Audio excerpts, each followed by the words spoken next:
আসসালামু আলাইকুম। আপনারা সবাই কেমন আছেন? আশা করছি ভালো আছেন। আলহামদুলিল্লাহ আমিও ভালো আছি। আমি সুমন আছি আপনার সঙ্গে ভূতের বাড়ি ইউটিউব চ্যানেলের পক্ষ থেকে।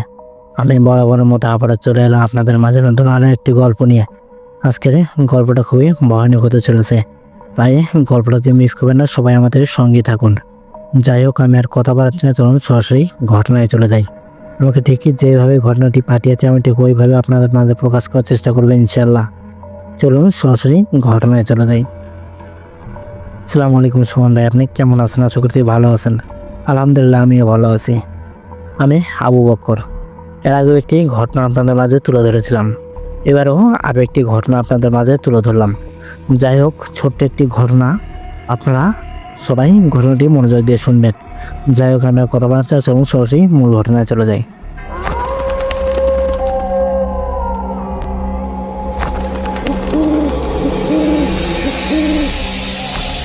আমার বাড়ি থেকে কিছুটা দূরে একটি পুরনো বট গাছ আছে। আমার বাবারা বলতো বট গাছটা নাকি খুবই ভয়ানক। সেই গাছে নাকি জিনেরা বাস করে। শুধু জিনি না, ওই গাছে নাকি কোনো একটা রাক্ষসীও থাকে। কিন্তু রাক্ষসীটা কারো কোনোদিন চোখে পড়েনি। আগে থেকেই আমার দাদারা বলতো, সেটাই আমার বাবারা শুনেছে। আমার বাবারা এখন আমাদেরকে বলে, আমরা শুনি। রাক্ষস বলতে কিছু এখনো চোখে পড়েনি, তবে জিন আছে, এটা বাস্তব, এটা সবাই জানে। জিন বেশ কিছু লোকের সামনে দেখা দিয়েছিল, আমার সামনেও দেখা দিয়েছে। আমার সামনে দেখা দিয়ে যে ঘটনাগুলো আমার সঙ্গে ঘটিয়েছিল সেগুলাই আপনাদের মাঝে আমি তুলে ধরবো। যাই হোক, চলুন সরাসরি মূল ঘটনায় চলে যাই। আমি একদিন রাত্রেবেলা কাজে চলে যাই। আমার এক কাজ, আমি রাত্রেই নাইট ডিউটি করি। নাইট ডিউটি বলতে একটি এটিএম বুথে আমি থাকি, সেখানে মূলত ডিউটি করি। সারা রাত ওই জায়গায় আমার কেটে যায়। আমি অনেক দিন যাবৎ এই রাস্তা দিয়ে যাওয়া আসি করি। 2 দিন আমার চোখে পড়েছিল, তারপরেও তেমন কিছু মনে করি না আমি। এবারও একই কাহিনী, আমি ওই রাস্তা দিয়ে হেঁটে যাচ্ছি। যেতে যেতে যখন বট গাছে কাজে চলে আসি, পিছন থেকে কেউ একজন আমাকে ডাক দেয়। আমি পিছন থেকে ঘুরে তাকাই, কিন্তু কাউকে দেখি না। আমি আবারও একটু এগিয়ে এলাম, আবারও পিছন থেকে ভাঙা কণ্ঠে কেউ একজন ডাক দিল আমাকে। এবার স্পষ্টভাবেই ডাক দিচ্ছে, কিন্তু খুব ভাঙা কণ্ঠে। আমি ওখানে আর দেরি করি না, খুবই দ্রুত যাওয়ার চেষ্টা করি।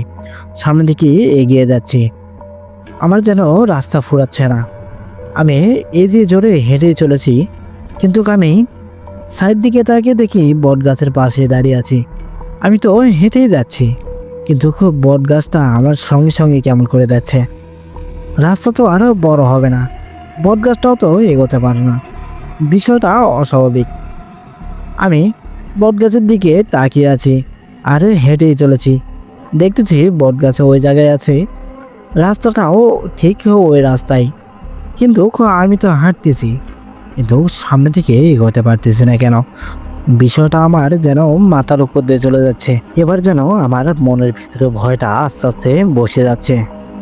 আমার সারা শরীরটা যেন কাঁপতে লাগলো, আমার বুকের ভিতর ধড়ফড় করতেছে। আমি কেমন করে যাব? পিছন দিকেও যেতে পারতেছি না, সামনের দিকেও যেতে পারতেছি না, তাইলে যাবো না কোথায়? আমি বটগাছের দিকে তাকিয়ে বললাম, আমাকে ছেড়ে দাও, আমি এখান থেকে চলে যাব, আমি আর কখনো আসবো না।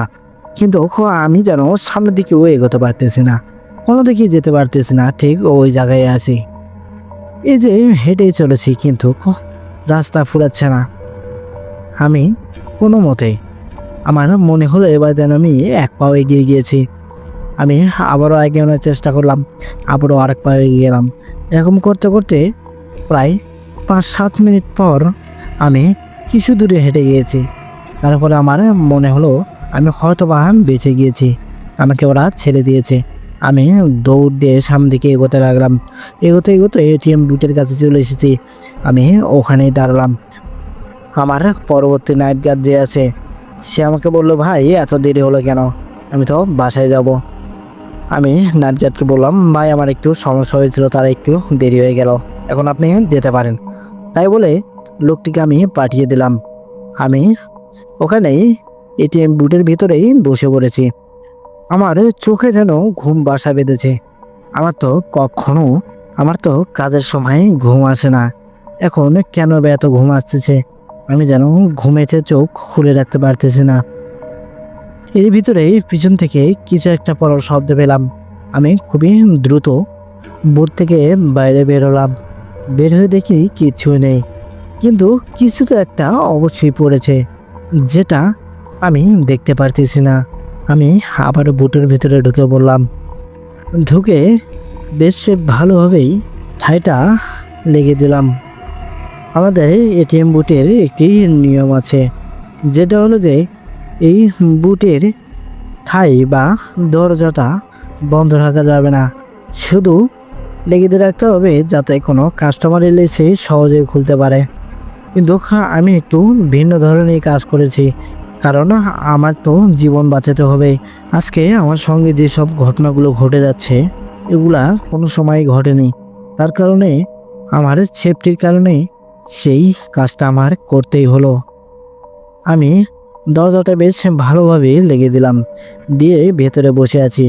যদি কেউ আসে তাহলে আমি তখন উঠে হাইটা খুলে দিব, তাকে ভিতরে নিয়ে আসবো। এই ভেবে আমি বসে আছি। রাত প্রায় 3টা বেজে গিয়েছে। এই সময় পর্যন্ত কেউই আসেনি। আমি মনে করলাম হয়তো আর কেউ আসবে না। এসব ভাবতে ভাবতেই কেউ একজন দরজা টোকা দিল। আমি যে দরজাটা খুলে দিলাম, একটি লোক ভেতরে প্রবেশ করলো। লোকটাকে আমি আগে কখনো দেখিনি, পুরোটাই অচেনা। আমারও তেমন কিছু মনে হলো না, কারণ বুটে তো নানান ধরনের লোকজনই আসা যাওয়া করতে থাকে। সেই লোকটি আমাকে বলল আমি কিছু টাকা উঠাবো। আমি বললাম অবশ্যই আপনি উঠাতে পারেন। আমাকে বললো আপনি একটু বাইরে যেয়ে দাঁড়ান। আমি তো সামান্য একজন সিকিউরিটি গার্ড, আমাকে যদি বলি বাইরে যেয়ে দাঁড়াতে, আমার দাঁড়াতে বাধ্য হবে। কিন্তু এত রাত্রে বাইরে যেয়ে দাঁড়ানো আমার পুরোটাই নিষেধ, কোম্পানির নিষেধ আছে, যার কারণে আমি বাইরে যেতে রাজি হয়নি। সে লোকটি আমার সঙ্গে নানান খারাপ ব্যবহার করতে লাগলো। লোকটিকে আমি কিছুই বললাম না। সহ্য করতে না পেরে লোকটিকে ধাক্কা দিয়ে এটিএম বুথ থেকে বের করে দিয়েছি। লোকটিকে বুথ থেকে বের করে দেওয়ার সঙ্গে সঙ্গে যেন চতুর্দিকে অন্ধকার নেমে এলো। বিষয়টা দেখে যেন আমি অবাক হয়ে গিয়েছি। এক্ষুনি তো দেখলাম চতুর্দিকে বেশ ভালোভাবেই দেখা যাচ্ছে। রাত হলেও চাঁদের আলোতে যেন পুরো অঞ্চলটা ঝলমল করতেছে। হঠাৎ করে এত অন্ধকার নেমে আসার কারণ কি? এসব ভাবতে ভাবতেই হঠাৎ করে একটি ডোয়ার দাগ পড়লো আমার ঠিক বুটের সামনেই। বিষয়টা দেখে আমি চমকে গিয়েছি। আমার যেন মাথায় হাত পড়েছে। আল্লাহর কাছে শুকরিয়া আদায় করতেছি যে আল্লাহ আমাকে বাঁচিয়ে রেখেছে। যদি আমি বাইরে যেতাম তাহলে হয়তো বা সেই ডোয়ার ডাকটি আমার মাথায় পড়তো। বজ্রপাত এত খারাপ জিনিস যা ভাবার বাইরে। আমি খুবই দ্রুত বুটের ভিতর ঢুকে পড়লাম। ঢুকে পড়ে দরজাটা আটকে দিয়েছি। এখন যদি বাইরে থেকে কেউ আসে তাহলে আর সহজে ঢুকতেও পারবে না। যদি বাইরে আল্লাহ না করুক কিছু হয়ে যায় তাহলে আমি কিছুটা হলেও রক্ষা পাবো, সে আশায় ভিতরে বসে আছি। আবারও হঠাৎ করে 2-3 জন দরজায় টোকা দিচ্ছে। আমি প্রথমে মনিটরে দেখলাম বাইরে কে আছে। দেখি 3টা লোক। আমার 2টা লোককে একটু চেনা চেনা মনে হলো, তাই আমি দরজাটা খুলে দিলাম। লোক 3টা ভেতরে প্রবেশ করলো। প্রবেশ করেই হঠাৎ করে আমি সিসি ক্যামেরায় দেখি একটি লোকের হাতটা নেই, কিন্তু আমি তো স্পষ্ট সামনাসামনি দেখতে পারতেছি লোকটার হাত আছে। সেই ক্যামেরায় কেন ধরা পড়তেছে না? বিষয়টা দেখে যেন আমার মাথায় হাত পড়েছে। লোকটিকে আমি জিজ্ঞেস করলাম, আচ্ছা ভাই আপনাদের বাড়ি কোথায়? লোক 3টা আমার প্রশ্নে কোনো উত্তর দেয় না। এর ভিতরেই আবারও একজন বাইরে থেকে টোকা দিল। আমি দরজাটা খুলে ওই লোকটিকে বললাম আপনি এখন ভেতরে প্রবেশ করতে পারবেন না। লোকটি আমাকে বলল কেন, কি হয়েছে? আমি লোকটিকে বললাম ভেতরে 3 জন লোক আছে, তারা বের হওয়ার পরে আপনি ঢুকতে পারবেন। লোকটি আমার দিকে যেন খুবই ভয়ানকভাবে তাকিয়ে আছে। লোকটিকে আমি বললাম আপনি একটু বাইরে দাঁড়ান, ওদের মধ্যে কেউ একজন বাইরে বের হলে আমি আপনাকে ভেতরে প্রবেশ করে নিব। লোকটি আমার উপর প্রচণ্ড রেগে গিয়েছে। লোকটি আমাকে অখাদ্য কুখাদ্য ভাষায় গালাগালি করতে লাগলো। আমিও লোকটির উপরে কিছুটা রাগী হলাম। পরবর্তীতে ভাবলাম কিন্তু কাস্টমারের সঙ্গে তো খারাপ ব্যবহার করা যাবে না। এসব ভাবতে ভাবতেই পিছন থেকে দেখলাম একটি আগুনের দলা এসে লোকটির শরীরের উপরে পড়ল। আমি তো হতভম্ব হয়ে তাকিয়ে আছি। লোকটি আমার চোখের সামনে দাউ দাউ করে জ্বলতে জ্বলতে মারা গেল। আমি এসব কিছু দেখে যেন আর দাঁড়িয়ে থাকতে পারলাম না। আমি খুবই দ্রুত দরজাটা লেগে দিয়ে এটিএম বুথের ভিতরেই বসে পড়েছি। হঠাৎ করে আমার চোখ গেল মেশিনের দিকে তাকিয়ে দেখি ভেতরে যে 3টা লোক ছিল তারা আর ভেতরে নেই। আমি তো দরজায় দাঁড়িয়েছিলাম, কিন্তু সে লোক 3টা কোথায় গেল?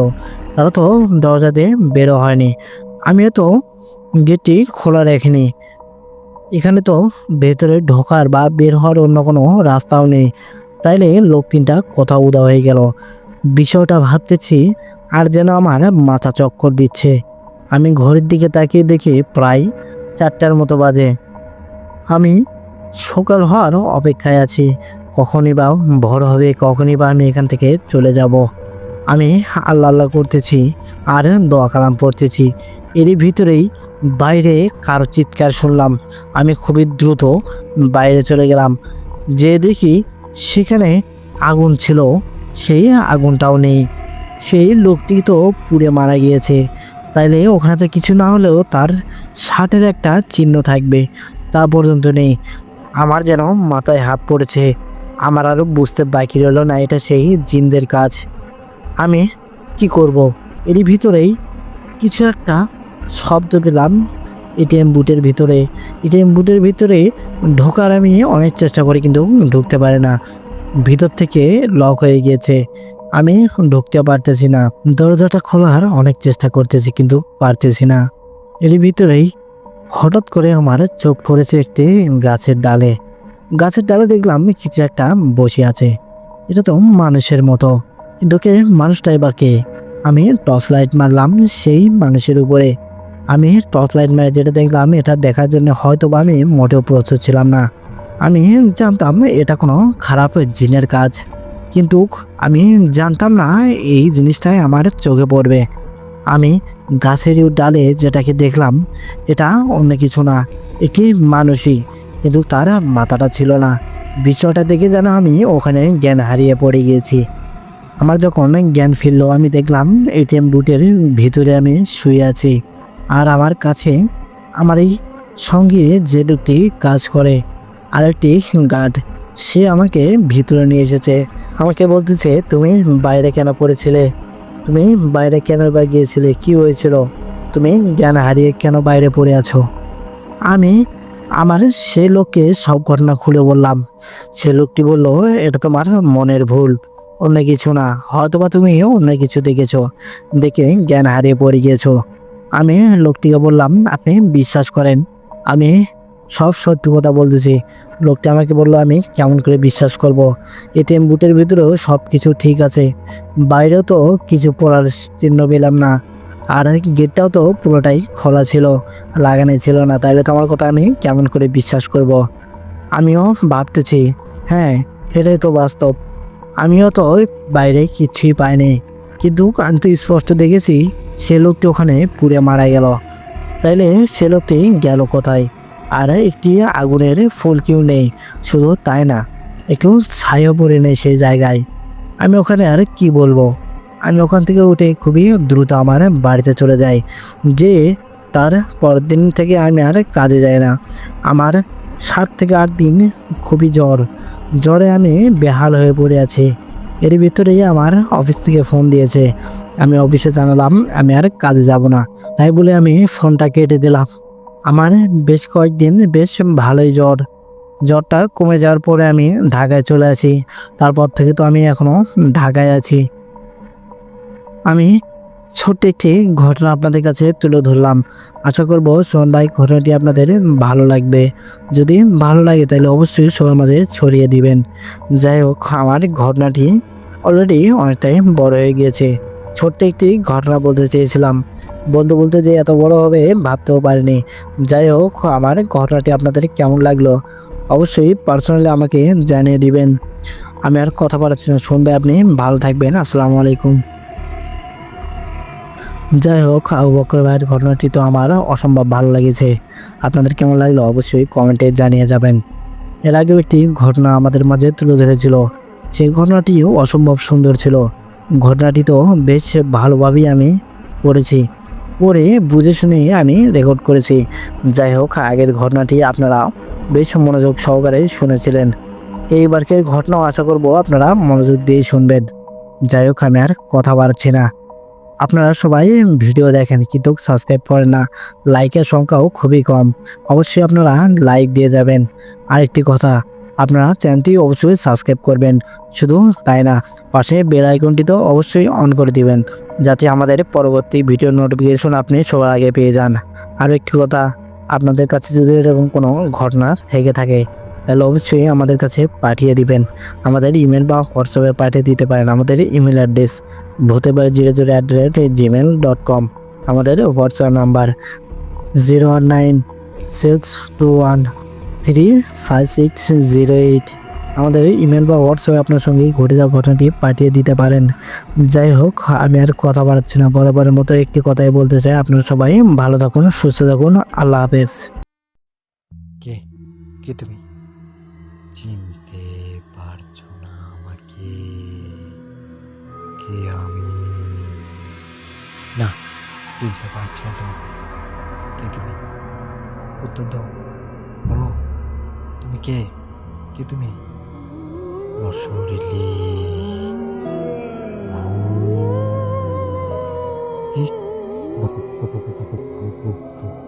ভূত তুমি? ভূত?